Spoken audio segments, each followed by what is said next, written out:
I don't know what he was trying to say. Let me recall what he was trying to say, but again, I don't know if I can't think of a proof in the realm of Lie algebras. He was using something a little bit from algebraic groups. I will repeat what he was trying to say, and it's a fact, but I don't know how, I must confess not to having read Humphreys that section. So, I don't know how Humphreys does it. So, but here is what, so the question is, this is a,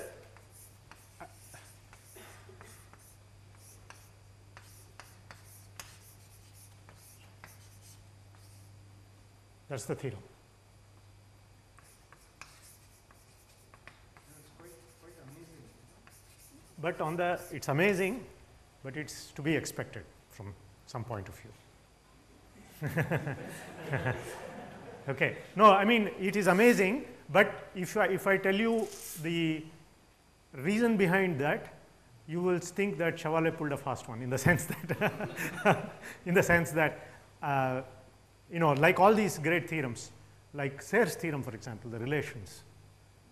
I mean, it could have been done in the, much earlier, but it had to wait until maybe where Serre was trying to write Bourbaki's Lie algebras, and that's when he figured this out. I don't know, but it's a very far-reaching thing. It's beautiful, and it's quite sad that we leave all these nice theorems are left to even they are from these famous people who don't need any more theorems to in front of the with their names attached to it. It would be nice if one of us could prove one of these, and yeah. So so let me tell you what is underlying it, and you will see that it's really not. See what? So if you think of SLN, so what is this? This is acting by adjoint action, right?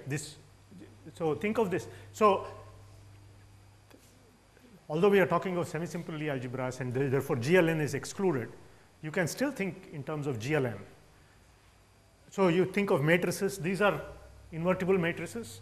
These are any matrix, and there is an action by adjoint action.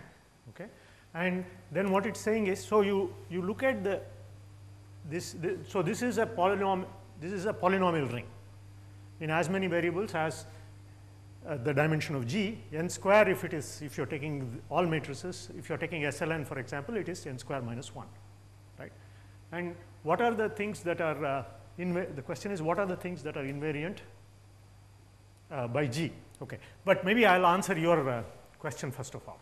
So there is a certain while group which you can make not sit inside here, but you can realize it in this group G, as belonging to the group G. Okay, so here is, so instead of H here, the corresponding thing there is what he was writing as a maximal torus. So can you explain the action of W on H? Yes. Yes, it's the, what is W naturally? W acts on, okay, if you, W acts by definition, it's a sub of H star. Sorry, it acts on H star. It's a sub of GL H star by definition, right?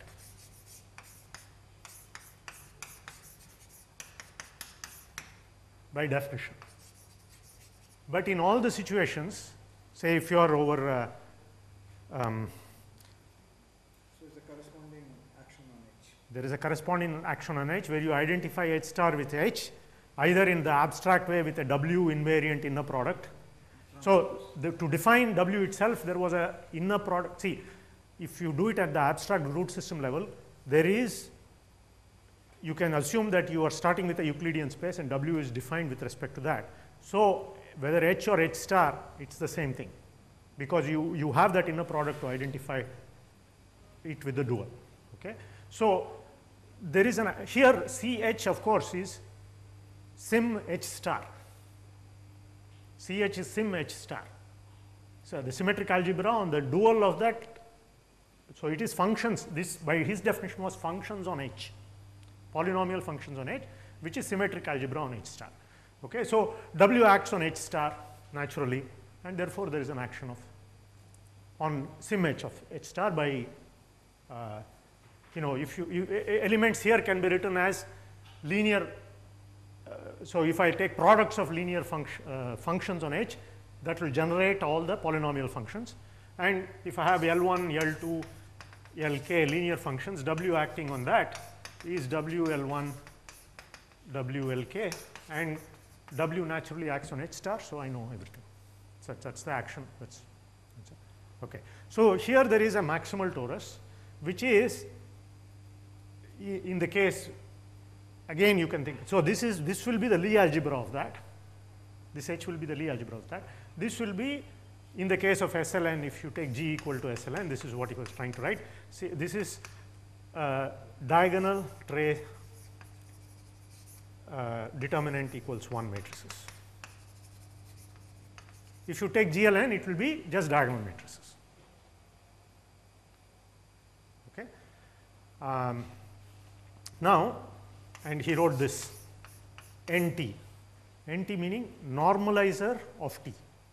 That is elements of the big group, either SLN or GLN, which when I conjugate that by the conjugation action will give me back T, elements of T. If you think about this, what is the what are elements which will do this? It's precisely what he called monomial matrices. What those are exactly one entry in every row and column. They are like permutation matrices, except that you allow, instead of entries 1, you allow arbitrary scalar, non-zero scalar entries. Is also another realization of the Weil group. Okay, this is a fact he was using, and I don't know if there is a proof in Humphreys. Like I said, I confess not to having seen the proof read the proof. This is the Weil group. This Weil group that you started with G can also be realized like this. Sometimes this is called the analytic Weil group, and that is called the algebra. If you look at Knapp's book on Lie groups beyond an introduction, he says this is the analytic definition and that's the algebraic definition, and both are the same. Okay, NT mod T is also the Weil group. Okay, so like I said, so let's try to look at this theorem and appreciate try to understand it in some concrete situation rather than worry too much about the proof. Okay, I understand that there is maybe I'm asking you to swallow a little too much here. So I can't give you an off the cuff reason why this must be equal to that Weil group at the moment. That I can't do that, I confess. But the fact is that it is Weil group, and now therefore this NT will act on, see, this NT acts naturally on T by a joint action, and T fixes it, right? So there is an action on here of the Weil group. If there is an action of a group on a Lie group, there is an action on the Lie algebra, and therefore you get an action. So what did you want? You wanted an action of this map to be well defined. Which map? This map, restriction map. The theta map. This map is well defined. This is the restriction. Here at this level there is no problem. But here you want it to go into W. Why is it W invariant? Why is the image W invariant? So if I take a function that is G invariant, okay, and I restrict it to H, now because this, so what he wrote was, let me remember. So if I take a function here, if f is in CGG, why is this in CHW? That's your question, right? So if W is a subgroup, then yes, correct, exactly. So this W lives in there, and therefore, and the whole thing is equivariant for the W action. There is a W action sort of here also, and that is inbuilt into the G action. So if it is invariant under the action of W for there, when you restrict it to T. So, maybe I am not making this terribly clear, I am afraid. So, but it is coming from this. Okay, let me just, is that?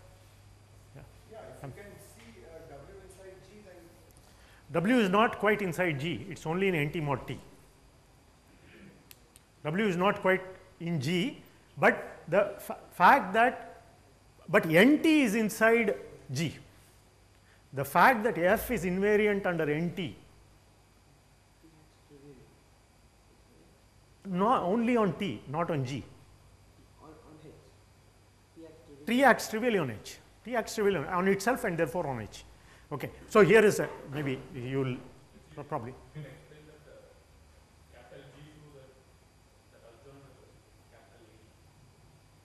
So, sorry, say that again. I didn't follow what you said.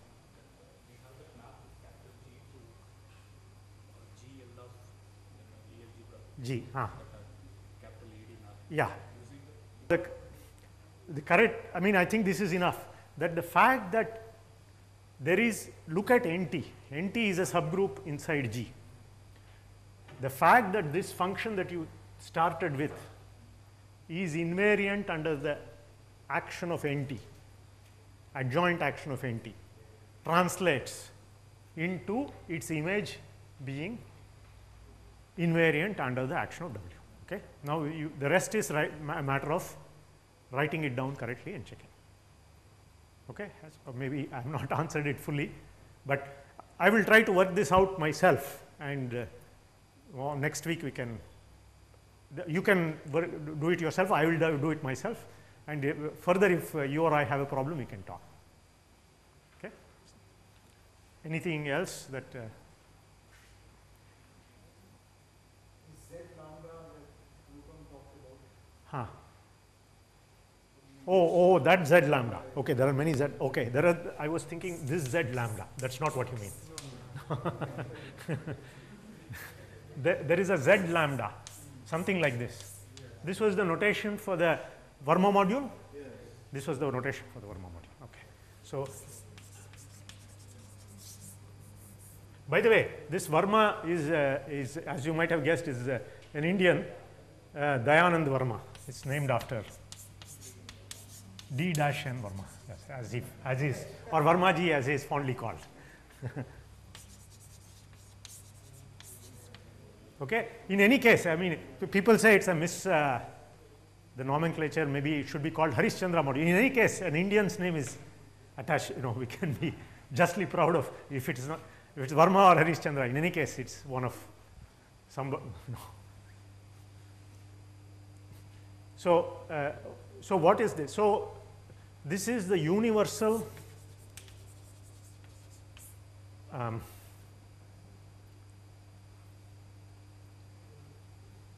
it's universal, it has a certain universal property.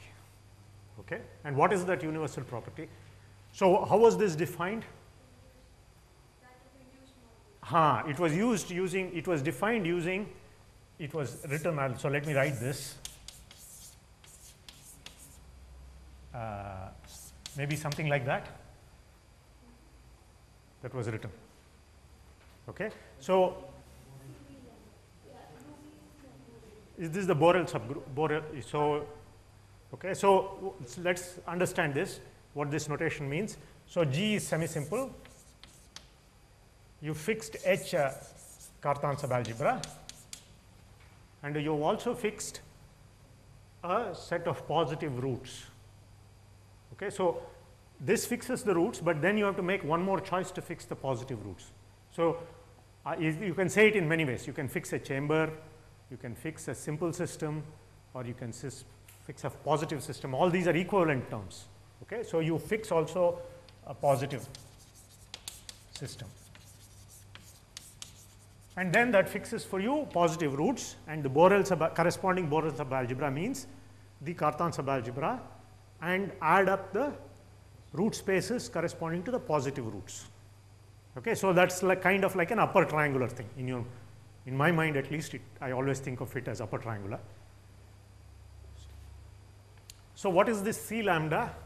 So when we write this, this is a ring, or this is a right module for this ring, this is a left module for this ring. That is the most general. When I write a tensor product, this is not over a vector space, this is not over a field, this is over a ring.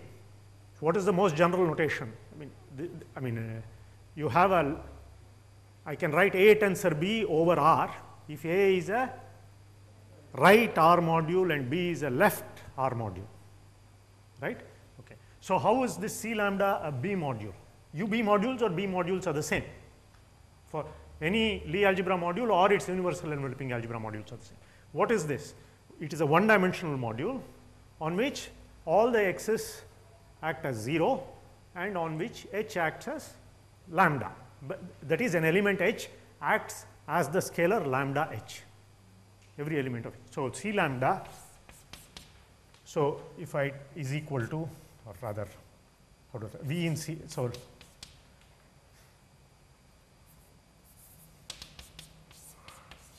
and V lambda has the property that x alpha V lambda equal to 0 for all alpha positive and h of V lambda equal to lambda of h V lambda for all h in h. Fair enough? Okay, this is, so this is a module for this one-dimensional module. What you do, this is called the so-called induction procedure. Sometimes it is called the co-induction, depending on which book you read. Okay? So this may be called induction or co-induction, depending on the notation the author is using. So what it means is sort of, see, so you Maximal weight vector. yes, in particular, well, yes, correct. It is a maximal weight vector, but one has to be careful of the terminology. When we talk of maximal weight vectors, we mean for a semi-simple Lie algebra, typically. Here, this C lambda is only now for the Borel subalgebra. So technically, it is outside our realm of consideration at the moment. Okay, but you are right. You can think of it as a maximum. You know, there is no harm in that. Okay, so this is a general construct. Yes. Lambda is an element of H star, yes. Lambda is any element of H star, and I make this, so I take this, and what is this? The, okay, without going into the details of the proof, the way it works is, every element, see, UG by, as Punita was writing this morning, and this works in the Kac-Moody setup as well, this is UN minus tensor UH tensor UN plus, not as rings, but as vector spaces. Okay, so you can, and UB contains these two. So as you know, tensor products, you can, whatever you see here, you can pass through to the other side. That's the intuitive idea of a tensor product. So you pass this UN plus to this side. If you do, the x's kill it, and the h's of course act as scalars. So if I pass these through to this side, what am I left with? V lambda itself. Well, actually let me ask you a question. The x's acts at 0. So why isn't it killed? Because there is the unit element here. In the Lie algebra itself, there is no identity. But in this universal enveloping algebra, there is the identity. So that identity preserves it. Everything else kills it. UH also has identity in it. And H's anyway act as lambda. I mean, even if lambda is 0, even if there is still the identity in it. Okay? So there is this is an associative algebra with an identity. So that identity will act as V lambda. Otherwise, these x's will kill it. So there is no, anyway. So this is, you will just get, so what this is as a vector space, therefore, so this part is, so as a vector space, this is UN minus tensor C lambda. But lambda h can't be identity 0. I mean, lambda can't be identity 0. It could be. Lambda could be the 0 element of H star. Nothing stopping from doing it. Lambda is an element of H star. It could be the 0 element. It could very well be. Okay, so as a vector space, it is un minus tensor C star. Okay, so elements of this will look like, it is isomorphic to un minus in some, in a vector, you know, if you choose a set of some ordering of the negative roots and you write, so if alpha 1, alpha k are all positive roots, are all the positive roots,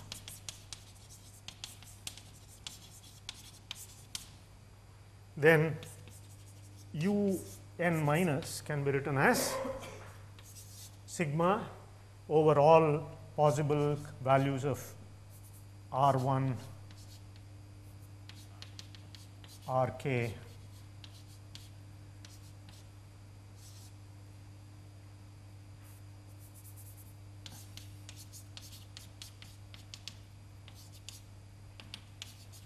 y alpha 1. By y I mean x minus alpha 1, R1, yk, rk, as a vector space. Okay. Now, this has the following universal property. The reason why this is used, this is a UG module by construction. Okay. The use of this Verma module is the following. So, this gets, so there is a lambda there, which is an element of H star. So, for every lambda in H star, you can construct a corresponding Verma module, which is this. What is the universal property it has? If you are given a representation and in that representation a maximal vector of weight lambda, then there is a unique map up to scaling from this Verma module into that representation, sending this v lambda here to that vector there. So, let me write this. So, given a G module V and a maximal vector. See, I realized in the lecture I gave on SL2, I was referring to these maximal vectors as highest weight vectors. That is probably conflicts with Humphreys's terminology, but this is typical of the subject because people say highest weight, maximal. They have used very many different terms to mean different things. So, again you have to be sure of what context the person is talking in. So, and a maximal vector of v of weight lambda, there exists unique map from z lambda to v, sending this v lambda here to v up to scaling.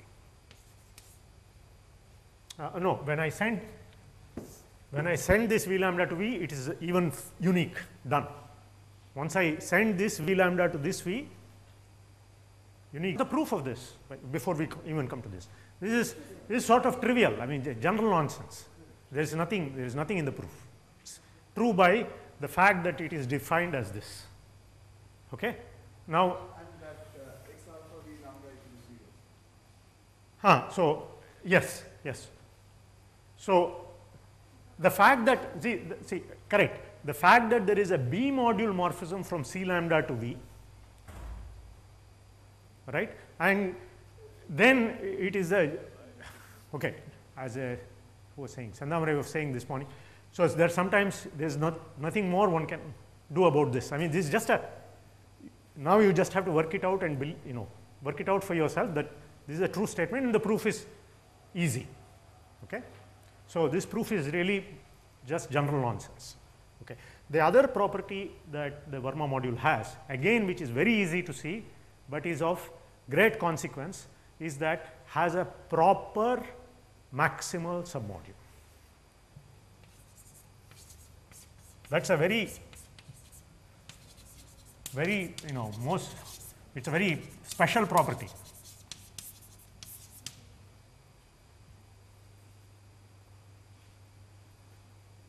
or a maximal proper, I mean, I should say.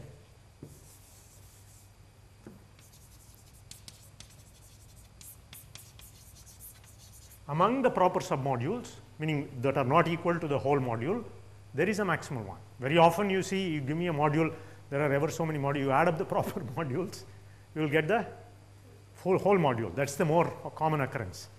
In this case, if you, the proper submodules, add them all up, it is a proper submodule. Okay? Why is this? This is again very easy to see. Because take a proper submodule.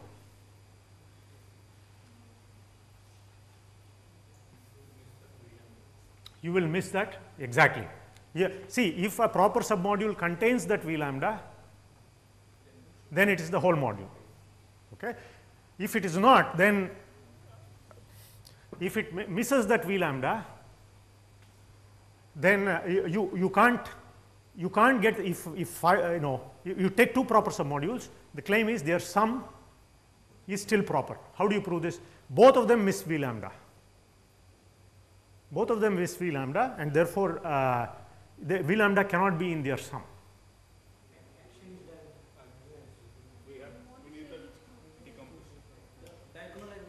The diagonalizable action, yes.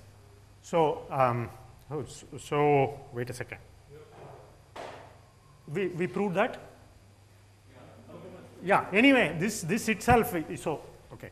So the point is, and this is what, exactly. This is one of the things that Punitha stated this morning for in the more general context. Okay. By the way, this part of the theory works the same for Kac-Moody algebras. Okay. So this is general stuff. You just wave your hands and say, okay, all this goes through. Okay. So what, as is correctly being pointed out, what the term she was using was Z lambda is an element of category O. That's the term she was trying to use. In particular, Z lambda is H diagonalizable.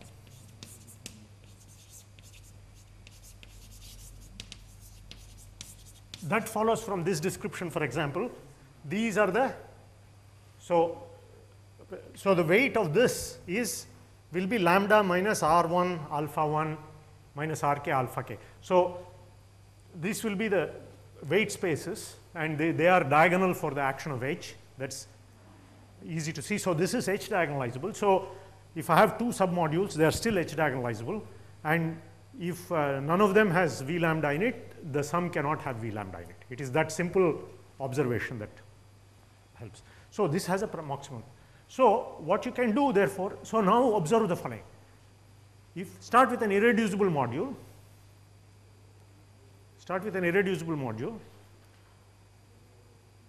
it has a maximal, in any case, it's finite dimensional, therefore it has a maximal weight vector. So let's start with a finite dimensional irreducible module. Okay?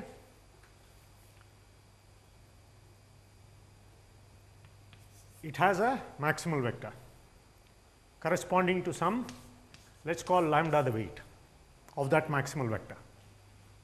Okay? Now Z lambda maps to this.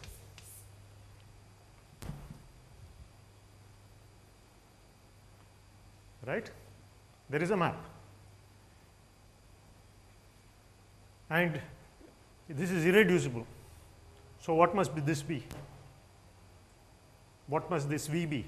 This must nothing but Z lambda modulo its maximal proper submodule.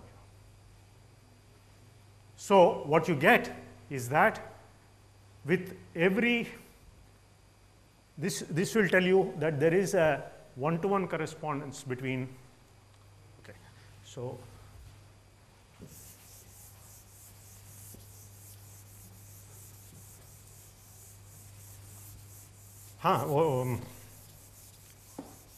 one other thing that I didn't mention, but again follows from that lambda minus n plus 1 argument, that x times y to the n v is equal to lambda, is that lambda must be a positive integer furthermore. Okay. So, the highest weight vector in a finite dimensional thing must be non-negative integral weight. Okay. So, we have already determined that the highest weights must be non-negative integral. Okay. So, this lambda, because this is finite dimensional, must be a non-negative integral weight, and given such a weight, what is it? It is given by z lambda modulo its proper. So, V is therefore equal to z lambda modulo its irreducible, so maximal property.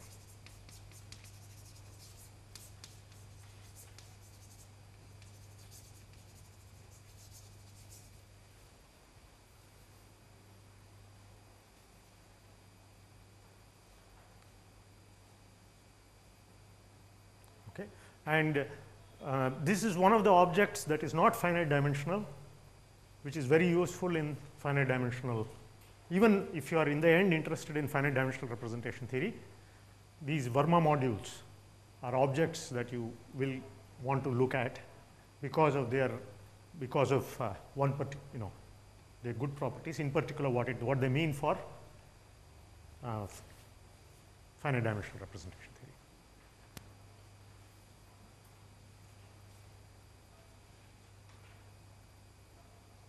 So, maybe some other question or anything else you.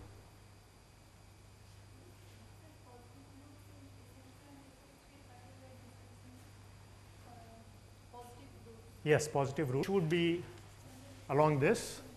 These would be the positive roots, these would be the negative roots. So, positive roots would be epsilon 1 minus epsilon 2, epsilon 1 minus epsilon 3, epsilon 2 minus epsilon 3. Negative roots would be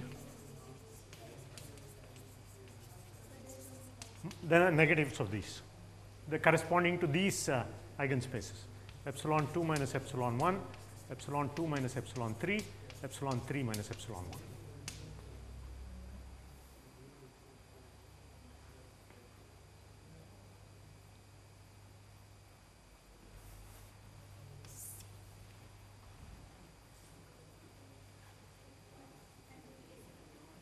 In SL2, it would be just if you want 2 and minus 2 in one, and the other one is epsilon 1 minus epsilon 2 would be the positive root. Its negative would epsilon 2 would be the negative root. Of course, this is based on standard choices. You can make your own. You can make your own choice. You can make, for example, some other set to be positive, and see, if you depict these roots, they look like this is the picture you see. So, this is the kind of picture. So, this is you see that their sum is always 0. So, in R2, this is living on a plane in which the sum of the coefficients is 0. In R3, that would be the 2 plane in which they are living, and depending on, you can make, for example, these 3 positive and these 3 negative, or these 3 positive and these 3 negative, or these 3 positive and these 3 negative, corresponding to the choice of the plane there. So, corresponding to, this is what Vishwanath was doing, remember, he took an element, some element in which is not on any of these hyperplanes, and for a choice like that, you will get a positive system. The ones that are, every root is either positive or negative on that. The ones that are positive, the ones that are negative are negative. Okay? And for every other element in that same chamber, so for example, if I picked, so what would that choice mean? It would be a choice not on any of these planes in this case. Say I could pick this point, or I could pick this point. Now, instead of this point, if I pick this point, in terms of the positive system, it does not make any difference. I will still get the same positive system. Okay? And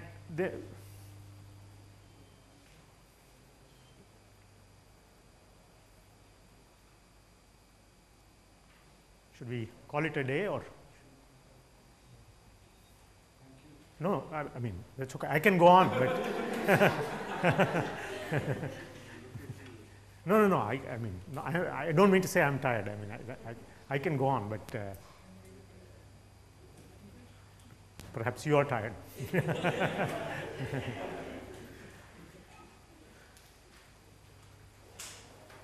Okay, so Monday morning, starting Monday morning. So let's see what is going to happen next week. So there will be 4 plus 4 plus 2, 10 lectures, not counting the special lecture. No, I made a mistake. 11 lectures. So there is a special lecture by Ketan Mulmule, who is actually a computer scientist, but who uses geometric invariant theory to address problems in computer science, okay, which among other things uses lots of representation theory of Lie algebras. Again, this representation theory, whether you study of algebraic groups or Lie groups or Lie algebras, they are all, you can go from one to the other, you can pass from one to the other. Okay? So this representation theory, he uses it in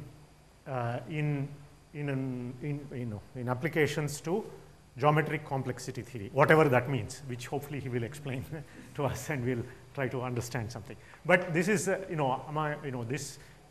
my very minimal, vague understanding, it has to do with the P equal to NP problem. Okay, so and it's an attempt to get a answer to that question using obstructions or some other representation theoretic ideas. Okay, that's a very vague description of that. That is the special lecture. There is one lecture by Upendra on, which is termed section 11, which is about the various isomorphisms. If you choose a Cartan subalgebra, some other Cartan subalgebra, then the thing that you get will be the same, etc. That's the idea of the so that the objects that you construct are independent of the choices that you make. That will be the moral coming out of that lecture. Okay? And then there are 4 lectures by Ravindra Shukla on Chavalet groups. Okay? So using ideas, so the idea is that you can, instead of looking at, for example, SLN over C, you could look at SLN over a finite group, SLN over FQ, and you might have studied in your some theorem in your algebra courses that P, S, L, N, F, Q is simple except for some values of, small values of N and Q. Maybe N equals 2 and Q equal to 2 and 3, and N equals 3 and Q equals 2 being the only exceptions. Okay? So in other words, they form a family of simple groups except for some small values which you discount. Okay? Now, so during the 20th century, there was this problem of constructing simple groups on how to, what are they all? I mean, what are all the finite simple groups? And Chavalet, in this famous paper, constructed groups like you do SL2FQ, constructed a series of, there were, of course, SL2FQ was known, PSL2FQ, but certain other groups, there were, I don't know the history very well, Rie groups, Suzuki groups, or I don't even know whether they were before Chavalet or after Chavalet. But anyway, Chavalet constructed a whole series of these groups, now called groups of Lie type, or also called Chavalet groups, using the idea, so using Lie algebras. Okay, so what you do is you take a representation of a Lie algebra, complex Lie algebra, then you take what is called a Z form of it, and then take an admissible lattice, and then take, you take a Z form of it.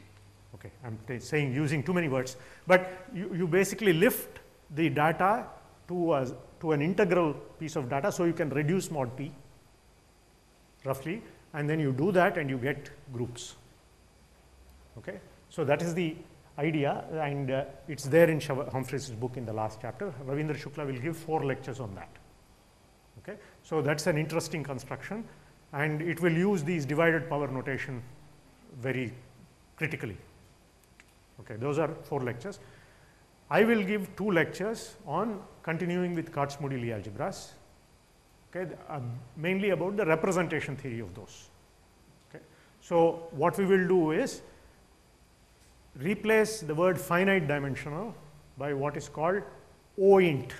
So category O you have heard this morning. It is some, see basically you can't use the word finite dimensional because there aren't any finite dimensional except the trivial one.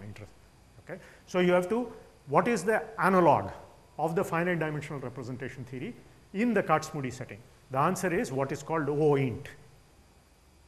Okay? So we have to define what OINT means and prove or state at least a character formula, the Kac-Weil character formula for an irreducible representation. Okay? That's what is for next week.